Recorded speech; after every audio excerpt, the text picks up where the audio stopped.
Battletoads is a legendary game released for the original Nintendo system back in 1991. Now, I don't use the word legendary lightly either.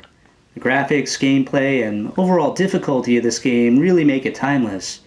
Now, as the title may suggest, I can beat this game. Believe me, if I can do it, you can too. So what I'm going to try to do is walk you through it level for level and maybe make your life a little easier. Now, I understand that some strategies might be better than mine, more effective.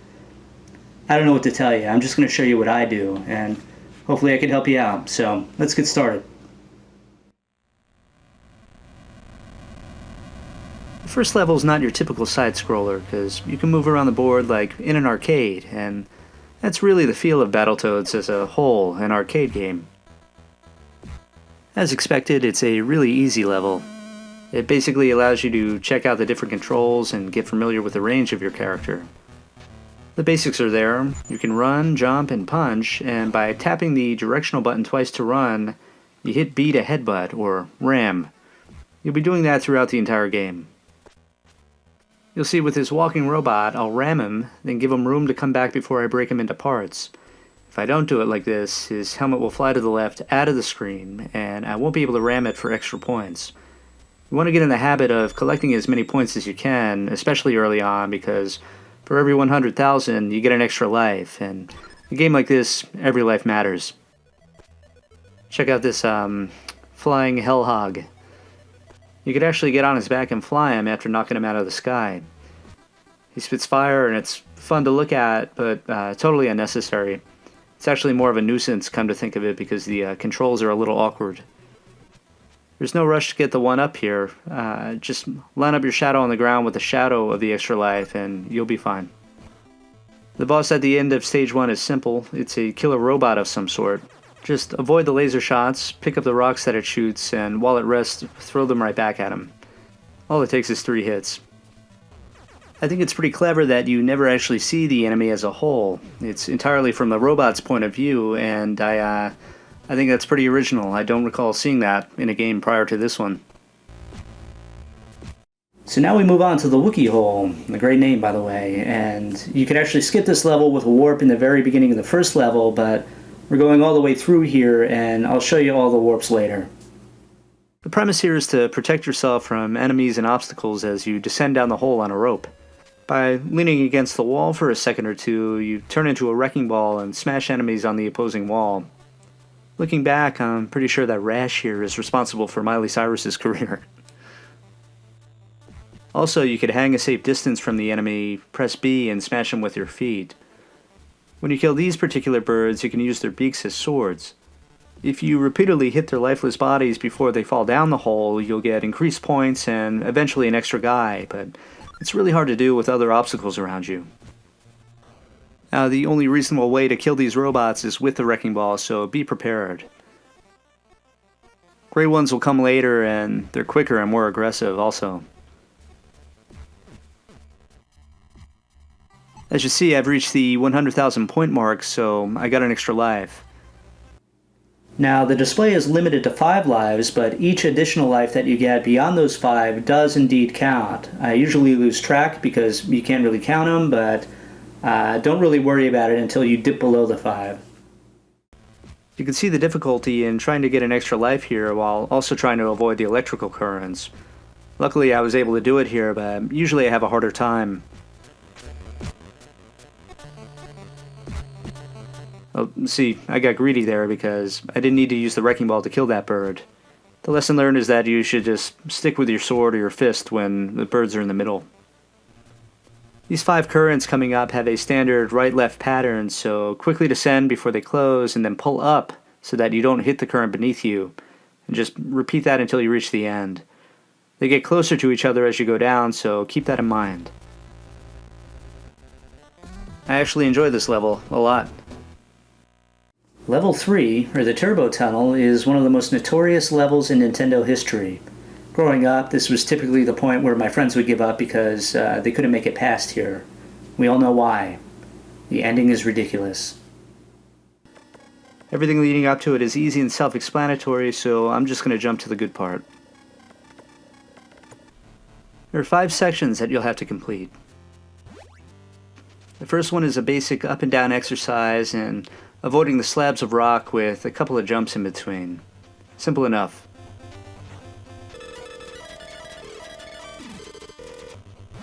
In Section 2, you begin to hit ramps that take you to other platforms. It's important not to move around when you're in the air. Just don't touch the controller until you're back hovering on solid ground. They give you some leeway in jumping over the barriers, so you don't have to be as close to the ground as you'd expect. And in this section, try to stay in the middle as much as you can, because that's where the ramps show up. Section 3 picks up speed, and you get your first taste of the very end of the level.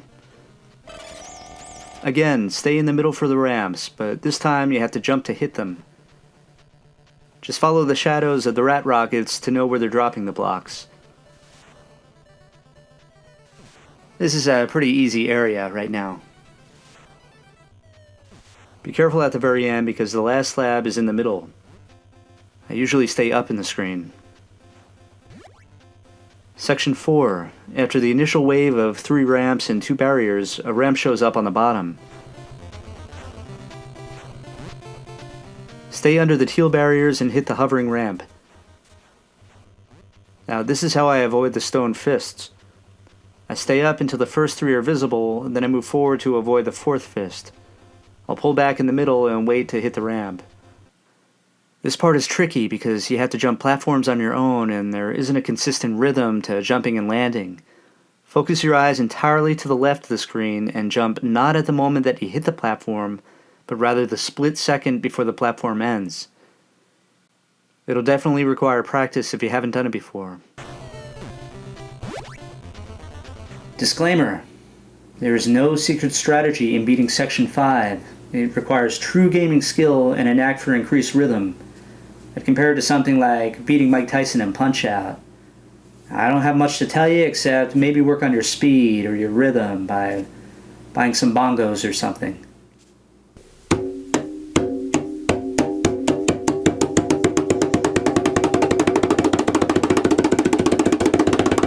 Okay, so there are 20 slabs and a warp halfway through in front of the 10th slab, so you can always do that to cut your work in half, but if you decide to make it all the way through, I suggest just doing it without counting to 20. That would just give you one more thing to think about, and you need to be totally focused in this situation. Needless to say, you have to stay in the middle, and what I found helps me out the most is the audio, actually. The slabs make a sound every single time they appear on screen. I try my absolute best to mimic my movement with each repeating sound. 3 more barricades at the end, and you've made it. Congratulations if you do, because it's a true accomplishment. It takes genuine skill. I can only hope that I helped you a little bit. Level 4 is the Arctic Caverns, the obligatory ice stage in the game, and the frustrating controls that come with it. Like everyone else, I've always hated the ice levels in games. This isn't too bad, though. I'm moving through this pretty quickly, but I encourage you to take your time with the snowmen. Just duck and throw back. There's no rush. That's a good thing about this game, I guess. No time limit. When you pass a checkpoint, all the obstacles behind you will disappear, so don't worry about getting hit from behind. Here's another good thing about the audio. You can hear when the snowman above releases the snowball, so you can expect when to see them.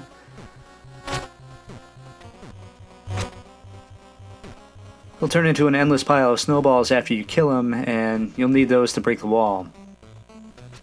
Just 4 shots. Now these spike things are kind of a bitch, especially given the slope of the roof, so be careful where you jump. Make sure you get down here in a hurry to kill the snowman on the left before he throws anything.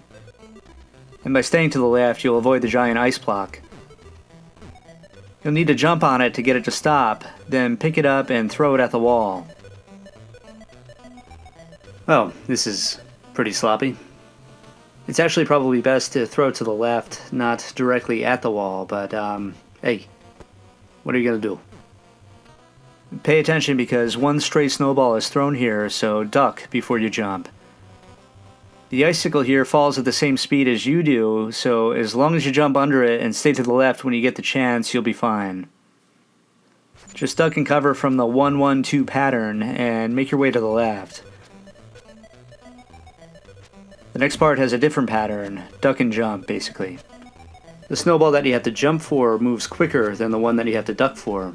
It's just one of those little things that game designers love doing. Again, just 4 snowballs to break the wall. You can tell I'm trigger happy. Although they're a different color from the ice, these moving platforms are indeed slippery, so try to land in the middle. And be sure to grab this one up no matter what, because even if you die, it'll reappear when you come back. This next part is really annoying because you have to stop the ice block from moving, pick it up, carry it to the left, and throw it at the wall, all while trying to avoid this spiky thing. I usually have a harder time than this, but not today, apparently. When you finally grab it, just walk to the post and throw it. No need to jump. The throw itself will bring you to the top. This part is really fun to watch. I don't know why. Out of everything on this level, I've died the most on this next section. You'll naturally want to jump earlier than you should, but don't because you'll hit the point right above you and come down into the spikes. So I guess my advice is to wait a split second longer than you normally would have before you jump. The snowman doesn't die after the first hit, so move along while he's down. When you get to this wall, snowballs from the left will come at you. Duck for 3, then jump for the 4th. As you can see, the 4th bottom one moves a little quicker than the rest. Continue to do this until they break the wall. There's another warp at this point, but I'm passing it by. I'll show you how to get it later. What you want to do here is to get as close to the stone wall as possible and continue to press left when you jump to avoid the sliding spike thing. The first one is easy, but you have to be quick with the second one because everything is moving a little faster. Drop down on the platform and jump to the right to complete the level. Made it through the first 4 and now we're moving along, but rough waters ahead. Literally. Level 5 is Surf City and the difficulties are based on the controls alone. I wouldn't say there's a error or flaw in the programming or anything like that. The controls are just very hard to master. Now, the concept is easy, but making it all the way through will take a lot of practice. What makes this hard is that you're not just floating down the river, you're skipping, constantly bouncing up and down. Here's what I do in the beginning. I stay back for the first 4 going up and down. I stay up for the 5th, down for the 6th, down for the 7th, up for the 8th, and I stay up and move forward for the 9th and 10th. Pull back and try to time your bounce so that you hit the edge of the waterfall and move forward to grab the one up. I've done this so many times that I don't even think about it really.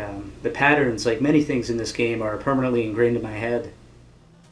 The whirlpools are tricky. Don't just stay up or down. You have to jump ahead a little bit as you pass them, then pull back. So work on your timing. Here's the only solid ground section of the level. I opt to ram as many of these life invaders as I can for the points. Don't worry if you miss a couple of your life bars. 2 flies show up a little later and you'll get your energy back. It's the points and the extra lives that matter. Speaking of points, remember what I said in level 1? Give these robots some room to come back so that their heads stay in the frame after you smash them. Then smash their heads for points. It's petty, but like I said, it's a good habit to get into. This upcoming enemy, Big Blag, can be killed easily, so this is what I do. I inch myself forward so that my weapon doesn't fly too far away. I pick it up as quickly as I can and begin to hit him when he's trapped against the confines of the screen. To help my rhythm, I press the B button the exact moment that I hear the sound of him hitting the ground. This rat always reminded me of a kid who I went to elementary school with. I think it's because they pretty much had the same haircut. Okay, so now you're near the end. I don't have a whole lot to tell you here because the mines appear in a different pattern every time that you play.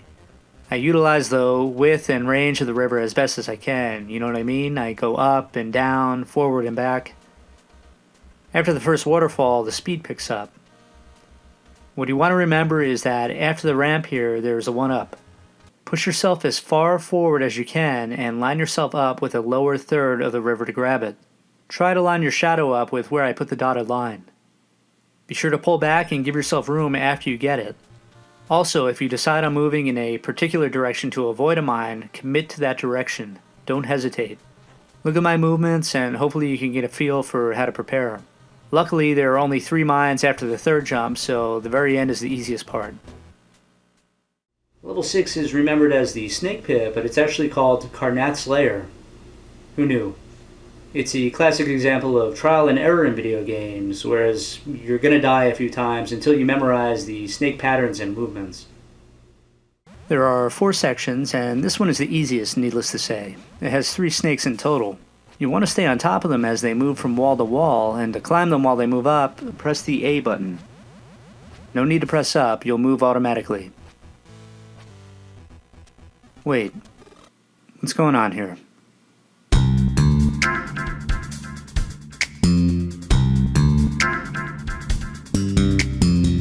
Anyway, you'll have to jump early to anticipate the snakes coming out of the wall. When the blue snake goes down, wait for it to come back up. Jump on it as it ascends towards the exit.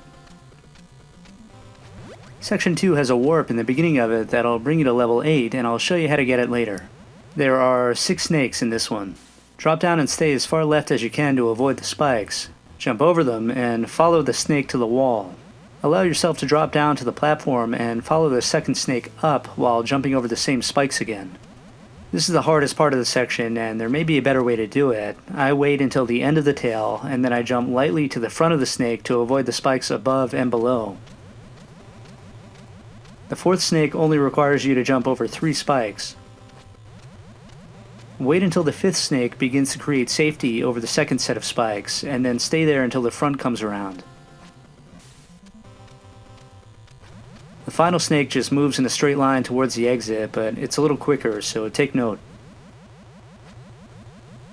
In some ways, Section 3 is the hardest of them all, with 7 snakes to worry about. The movements of the first one may seem confusing at first glance, but you only have to avoid 1 set of spikes as you stay up and move to the right. The second snake comes out of the wall from below, and I jump out of habit just to be safe. Wait here until it comes around and prepare to jump diagonally between 2 spikes. This is easier than it looks, and I'll show you why. For whatever reason, you can jump through the bottom left of the top spikes. I mean, look at that. Pretty lenient. You won't make it if you try to jump these 3 spikes here, so wait until the front comes from below. Just hang out in here for a second or two.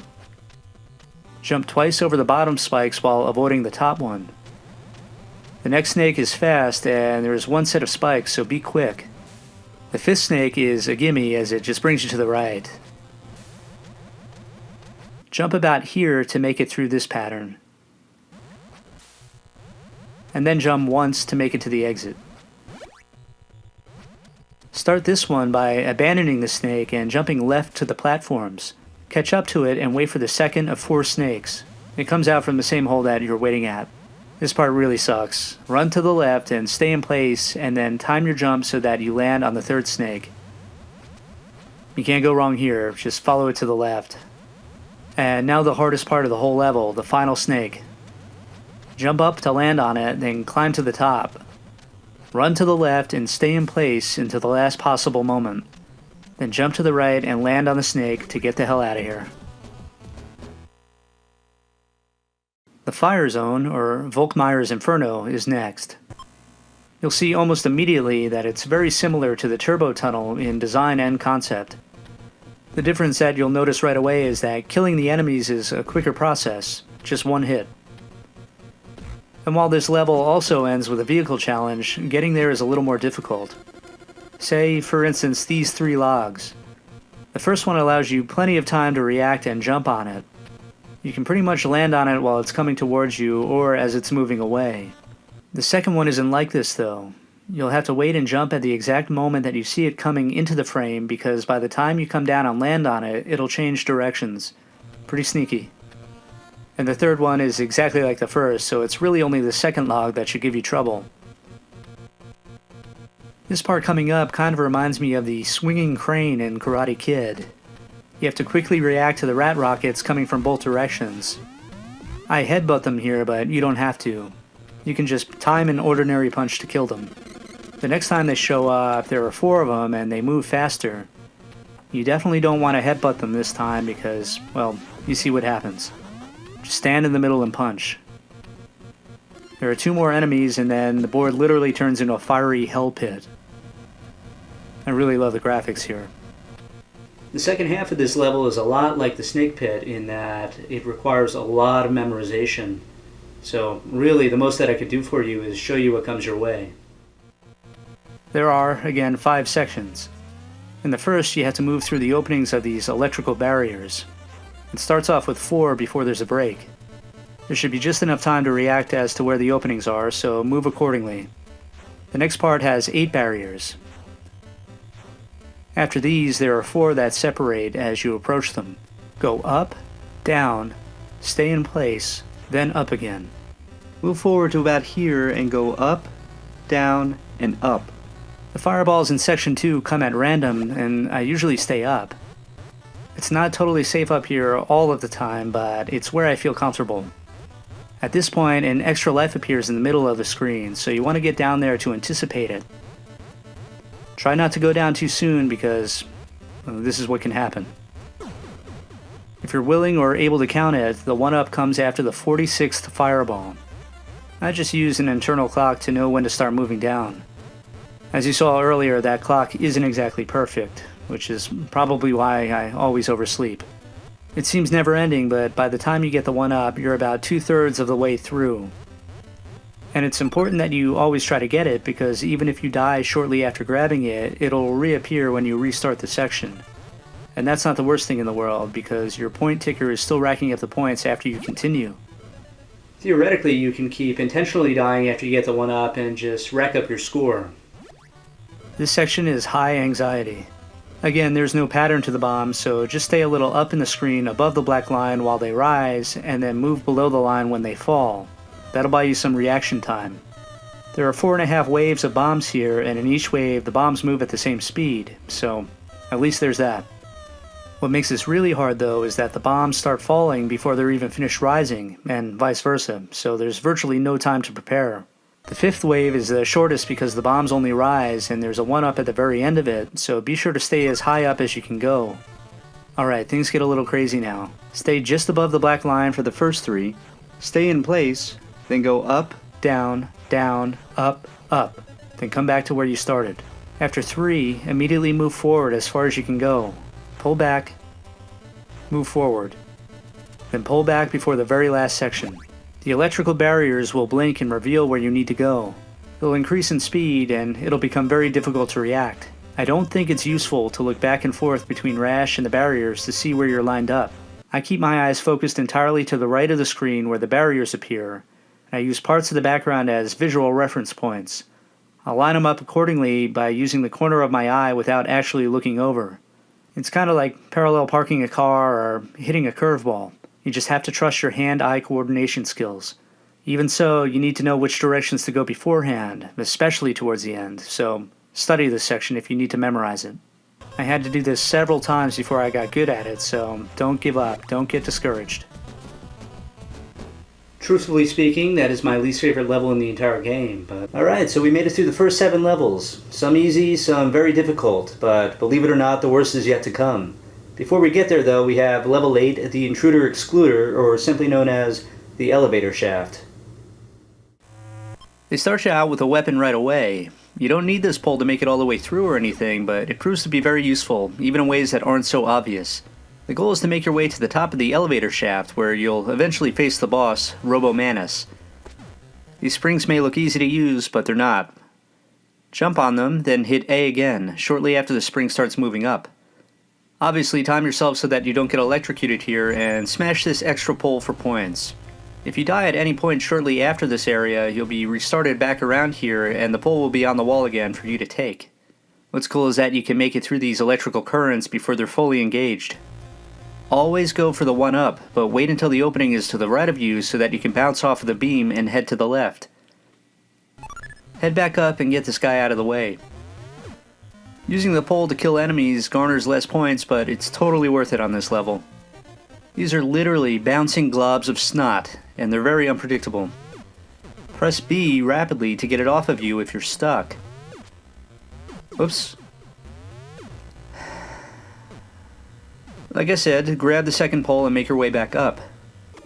No big deal because there's that one up that's always sitting there. Look at this, you have to wait and hope that the thing comes to you before you kill it. I'm at the mercy of snot. I still couldn't do it. And I just lost my weapon. Great. You can still kill the main enemies, but you have to be a little quicker now because you have to get closer to them to punch. Grab some flies to reimburse your health and wait for the toxic gas before jumping up. Here's a tricky part that you need to know before you actually jump though. Immediately start running to the left against the air current so that you're not blown off of the beam. Alright, so now I'm starting to die a lot. Not a good sign. This has been a pretty good run so far, but you can tell that I'm getting a little over-anxious and a little overconfident. I guess all I can tell you at this point is to let my mistakes guide you. The thing about having a weapon is that it allows you to ram the obstacles on the wall. Like here, you can kill the poison gas shooter thing so that you don't have to worry about it, but you need the pole to ram it. I don't know why that is, but it is. Finding a rhythm is a pain in the ass here, especially if you're in a groove, but you just have to be patient. This is the last serious section of the level, and this is how you have to go about it. Jump on the spring after the spray of gas, move to the left to land on the beam, and then immediately jump right to grab the one up. As soon as you land back on the beam, start running to the right to avoid getting sucked in by the air vent by, of course, double tapping the directional button. Wait for the right two to stop and jump up to the third beam. We're almost there. You want to jump for two reasons here, to avoid falling down the opening below and to see the moving beam above. Now you have to time your jump so that you make it through the top beam without being gassed. It's really not that hard, just use your best judgment. Wait here until you're comfortable jumping through this electrical beam and stay to the right. This is the beginning of the end. The only real advice that I have for making your way up to the final boss is to either stay in the middle or left while jumping through the openings. He'll fall down from the right hand side of the screen and that's not where you want to be, especially because you'll become paralyzed and shocked when you see him. I used to have a lot of trouble with this guy, but I don't anymore. Whenever you ram, kick, or punch him, he'll go flying up in the air, allowing you time to hit him again before he lands. However, if you're too close beneath him, you'll get squashed and instantly lose a life. And if you don't hit him before he comes down, he'll fire bullets as soon as he lands, which you can avoid by quickly ducking. So, trying to continuously hit him before he touches the ground is very risky for these two reasons. What I try to do is knock him into the air, get as close to him as I can while he's landing, and then duck to dodge the bullets before hitting him in the air again. Only if it feels safe will I hit him again while he's in the air. As expected, his speed increases the more you damage him, so getting close gets really difficult. Be cautiously aggressive or else you'll learn just how easily he can crush you. I can't stress it enough, there's no time limit, so take as much time as you need. It took me 21 hits to kill him. So now we reach what I consider the hardest level in the entire game, my own personal nightmare. Level 9 is a Terra Tubes and it's unforgiving. It requires a set of skills like good reaction time and memorization, and it just goes on forever.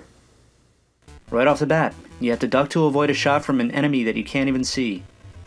Ram the robot, but don't touch it, otherwise it'll explode and kill you on impact. Quickly move all the way to the left to avoid the spikes and then glide to the right until you hit the water. You can't run and ram while in the water, so you have to get close and punch the robot. Like I said, don't bump into it though. There are two more to worry about as you make your way up. Jumping through the water instead of walking will speed you along, so remember that later. Grab the propeller stick and stay to the right, then to the left, and now to the right again. Section 2, you have to run from 4 giant gears, and it just requires memorization because there are spikes to avoid that you won't be able to anticipate. Drop and stay right, left, right. Double tap the directional button to run as far right as you can, then wait to jump over the gear to pass. You'll be hopping through water for the third gear, just jump up and to the right, then up and to the left. Right, left, then right and directly to the wall. See a pattern here? Right, left, right. It's never the same direction twice in a row, well, until a part near the very end. Here's the final one. Stay right, left. Right, left. Right, and hide out in this little cove and wait for the gear to drop. Fall down into the water to begin the real headache. You're going to have to swim your way through the tubes now, avoiding eels, sharks, spikes, a bunch of other enemies. Unlike Sonic the Hedgehog for Genesis or Teenage Mutant Ninja Turtles for Nintendo, you don't have to worry about oxygen, so I guess there's that. Swim all the way up past this electric eel to the surface of the water and jump over the spikes. You can slightly bounce off the surface to make it easier, just hold up as you're jumping. These yellow eels are unpredictable. They swim in a different direction every time, so my advice is to try and quickly swim past them instead of engaging in a fight.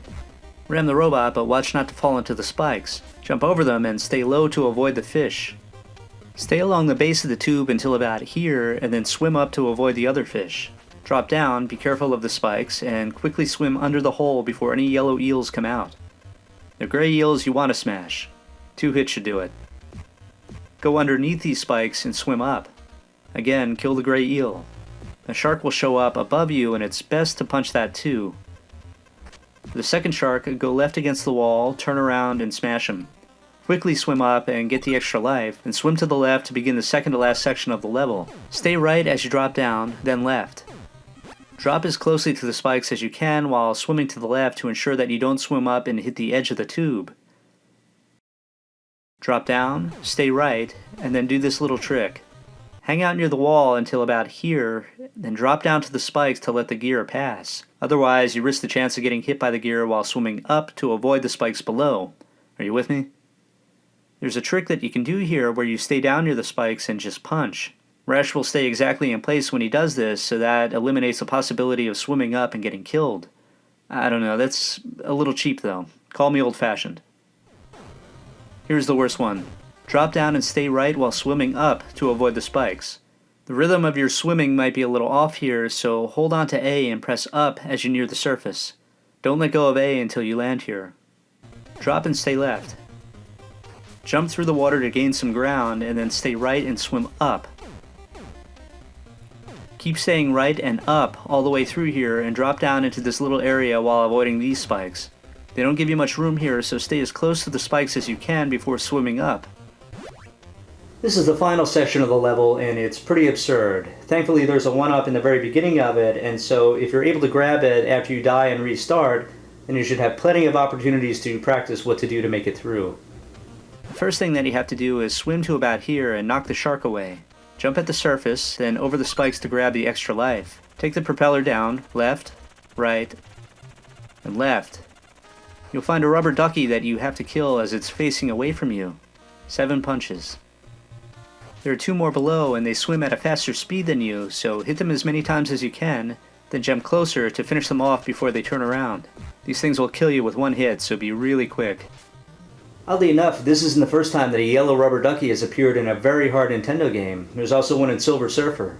It makes me wonder, was this like an inside joke among game designers at the time? Were yellow rubber duckies like the Wilhelm scream of Nintendo games? Regardless, game designers of the future, you know what to do from now on. You're going to want to swim between the spikes and wait for the fish here. It'll hit you if you approach it, and you could go flying back into the spikes, so it's actually best to swim by it, or let it swim away from you. There's a final shark here, so quickly swim by it through the opening in the spikes, and then turn around to punch it. Hopefully this will buy you some time to swim down, then up. But the shark is vigilant, and it won't let you off easy. I almost made it through on my first try, because that was near the end. There are just so many different ways to die in this section, it's ridiculous. I made it back to this part on my second try, and this time I was more fortunate. Swim up and stay to the right, but keep a safe distance until the duck is far enough to the left.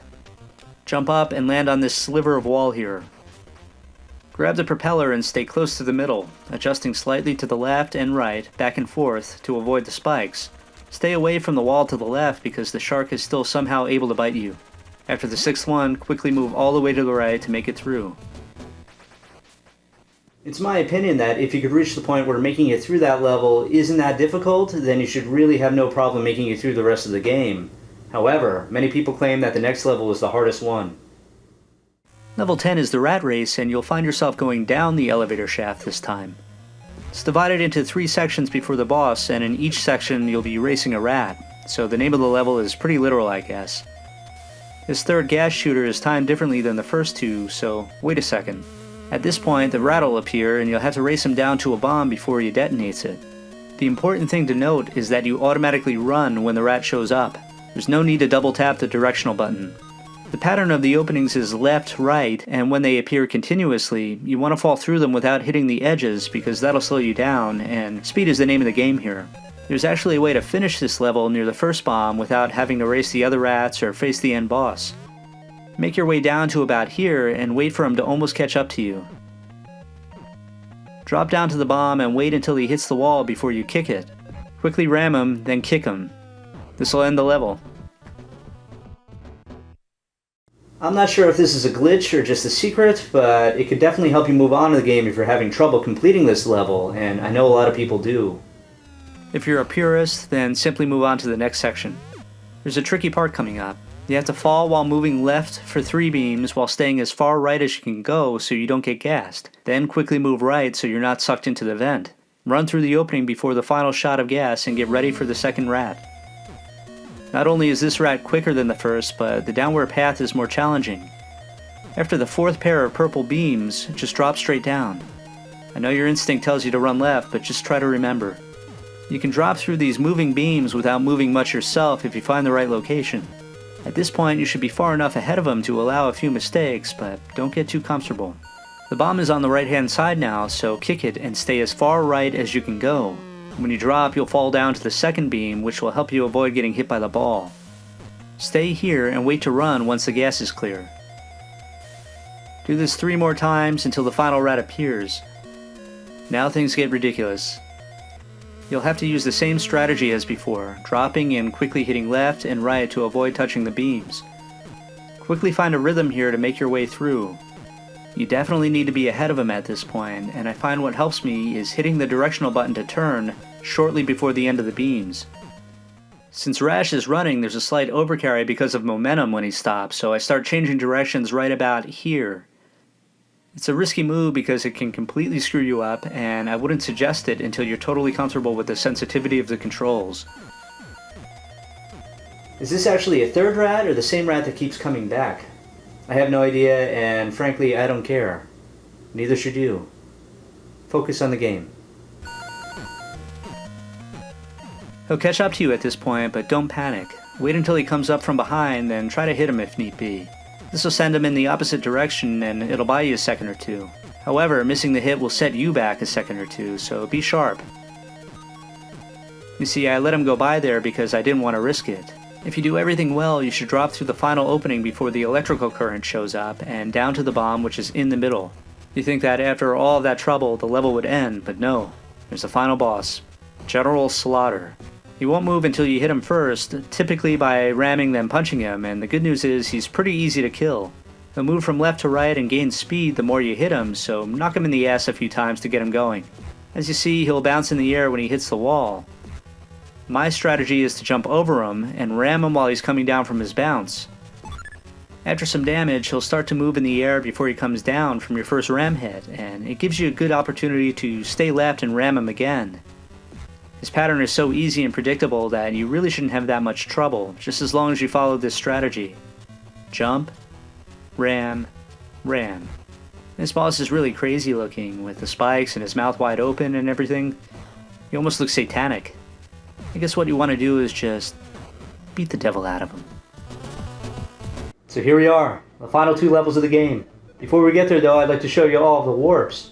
Warps in video games are generally considered cheap because you're not beating the entire game. In the case of Battletoads though, I actually encourage it because you'll get to experience the later levels and it serves as good practice. Now there are 4 warps in total, but you can only access 3 at a time. You'll understand as I explain it more. The first warp occurs immediately when the game begins.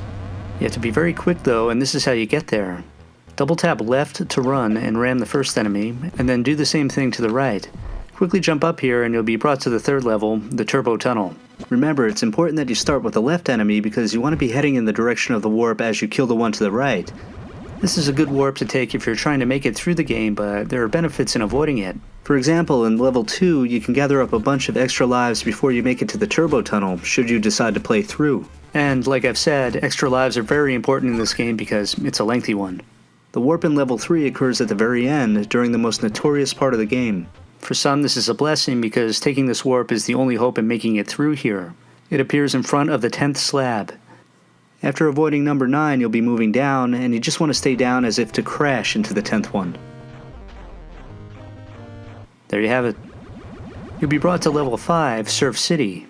As many people know, this is a pretty difficult level, and if you have trouble getting through it, there's a way to skip this too. You'll have to beat level 3 as it is, though, and advance to level 4, the Arctic Caverns. I actually don't mind level 4 at all because there's an enjoyable rhythm to it if you know what you're doing. If you hate this level, then the bad news is the warp comes near the end. There's a point where you're dodging snowballs as they break the wall to your right. After it breaks, you want to jump on the platform that takes you down.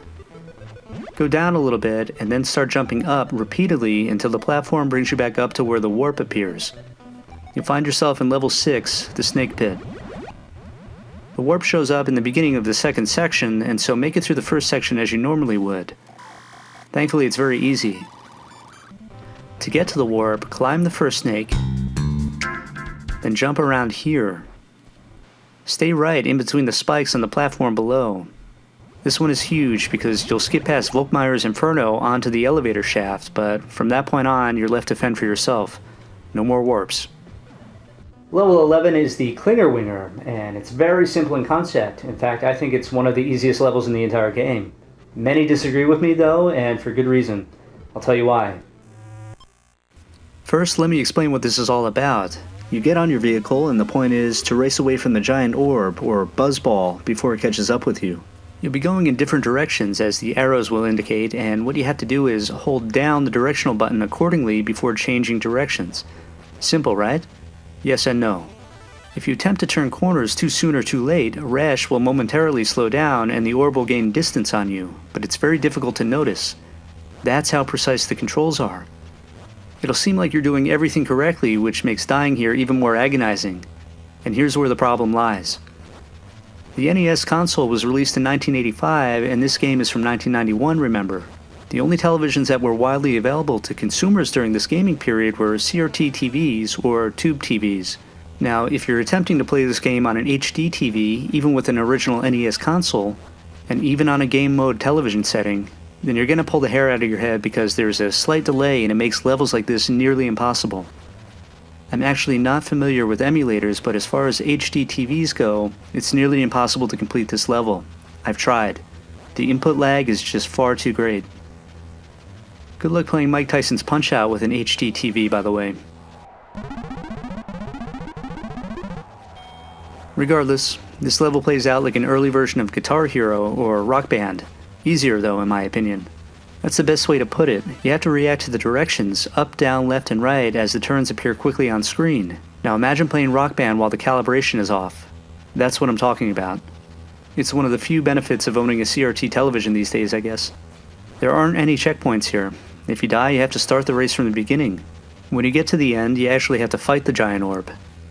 In that case, why were you running away from it to begin with? Just begin the level with a bare-knuckle brawl, right? Anyway, it'll start with a pattern where you should be able to ram it twice. Once to the left, then jump over and ram it to the right. You need to be quick to get to the right though.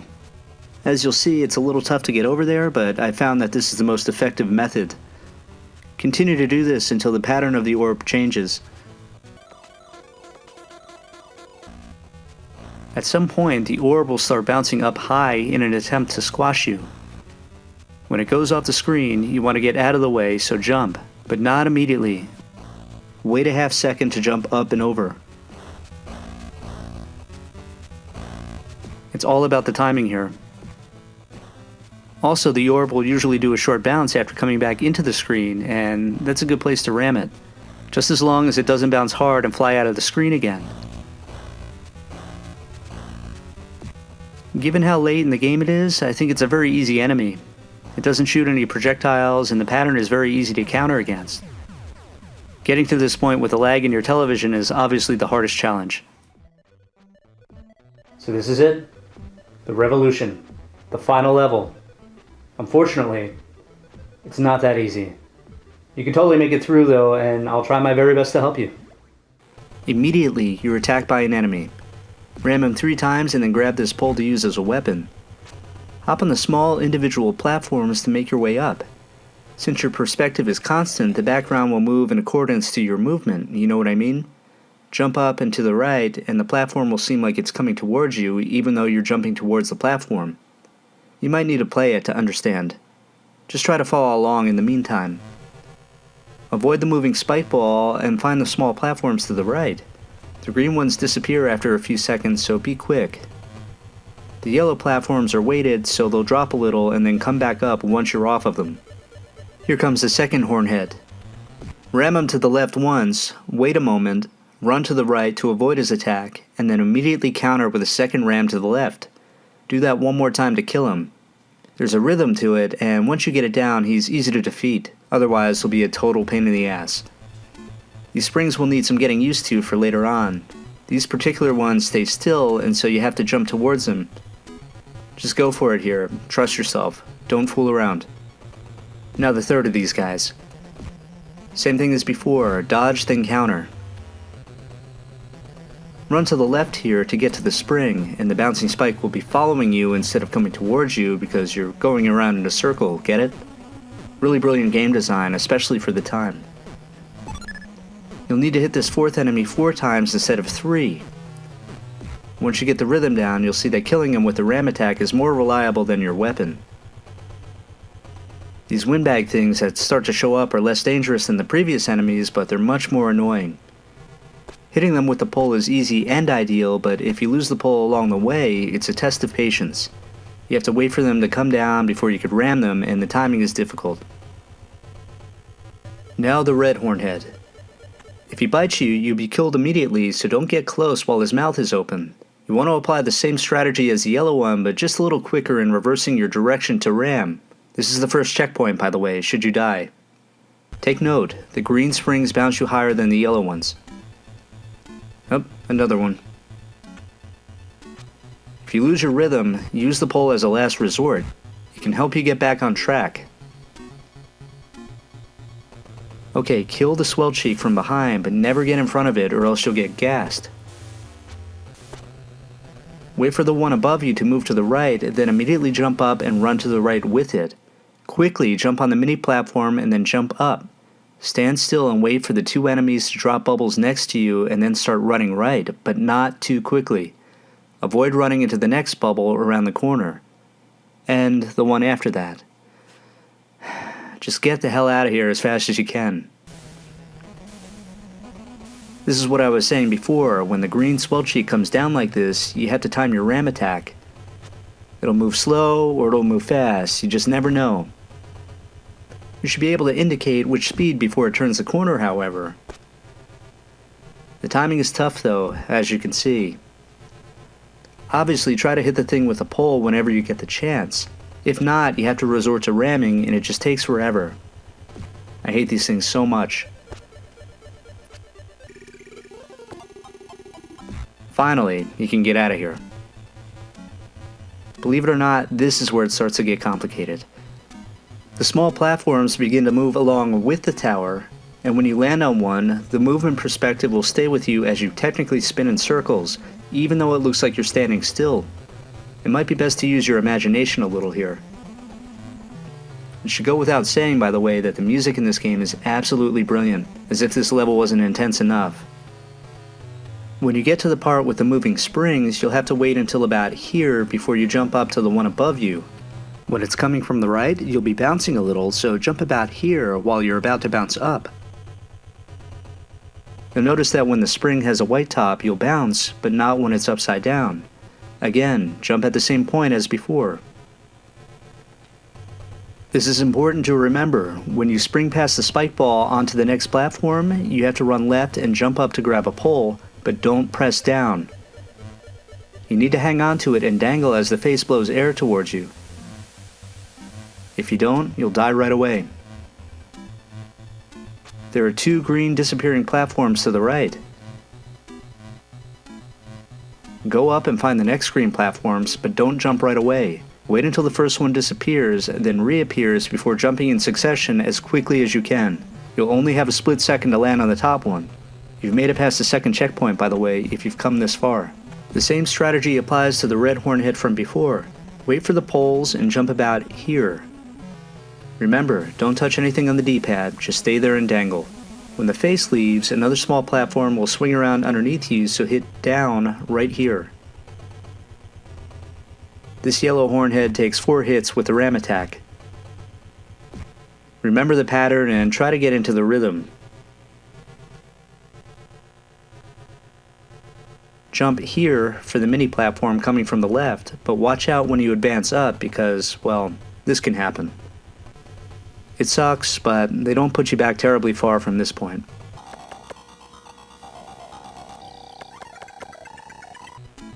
Look how crazy this is. I still couldn't avoid getting hit, and because I was out of the screen, I lost my weapon. Just kill the green swell cheek with your fist and ram attack, and there will be another pole above you. You should know the drill by now. Stay still until the face leaves and a spring appears below you. I've done all of this a ton of times, and so jumping off the springs is very easy for me at this point. There's another face coming, so do the exact same thing. This time you'll have to fall down to the original spring that brought you up, and since you're higher up, it's a little intimidating. Press down right about here. Another spring will appear from the right, so quickly jump from that to the platform. This is the final section. A cloud-blowing wind, not gas, will follow you as you make your way up and try to knock you off the springs and platforms, and so you have to move as quickly as possible to stay ahead of it before it can catch you. Now if you die, you're sent all the way back here again, which is very frustrating. The higher you climb, the harder you fall, I guess. It just adds to the intensity of the final section with the cloud. There's so much pressure not to make a single mistake because, well, you'll pay for it. From the first spring, jump 8 times to the left to make it to the first of 2 big platforms without ever stopping your movement. Quickly run to the right, jump left, right, and then straight up. Here she is, the Dark Queen. We've made it. This is the last thing that you have to do to beat this game. And fortunately, she's not that difficult of an enemy. She's a lot harder in Battletoads Double Dragon, which came later. Another thing is, if you die and have to continue, you're restarted at the beginning of this fight. You don't have to make your way back up again. The best way to combat the Dark Queen is with the ram attack, of course. You'll get an early opportunity to do that twice before she starts spinning into a tornado. The timing has to be precise. You see, here you can technically hit the Dark Queen while she's spinning, it's just that I go into the ram attack too soon. She'll slowly hover above you, threatening to touch ground if you stay underneath her for too long. Eventually, when she does, you have to act quick to ram into her, otherwise she'll knee in the face. Oftentimes, she'll hover close enough to your head so that you can ram her near her feet. You want to avoid the knee area though. Since I have a lot of extra lives, I'm being a little more aggressive than normal here. To play it safe, you basically want to wait until she lands before you do any damage, although you could hit her at any point as long as she's not in full visual tornado mode. And it seems as though getting damage on her is a lot easier when she's facing away and her knee isn't pointed towards you, but you don't have much control over how she lands. At some point, much like the buzzball in the previous level, she'll exit the screen above you so that you can't see where she is. Your video game instincts should tell you just to move around, left and right. Don't be stagnant. She'll fall down, and when she does, try to get a quick hit on her. Easier said than done. I know I said that the ram attack is the best approach here, but you could technically punch her if you're close enough. It's very risky though, so I don't recommend it. In total, it took me 21 hits to make it through. Also, one last thing, stay away from the middle of the screen, especially if you're on your final life, because she'll make her way back up at the end, and she could actually inflict one last bit of damage on you. What do you know? That's it. We beat it. I don't know what else to say about this game because I've pretty much said everything that I can say about it. Now, it is beatable. Like I said, if I can do it, you can too, and so I just really hope that I helped you along the way. And remember, if you're having trouble with anything, any kind of difficulty with any level, just keep practicing.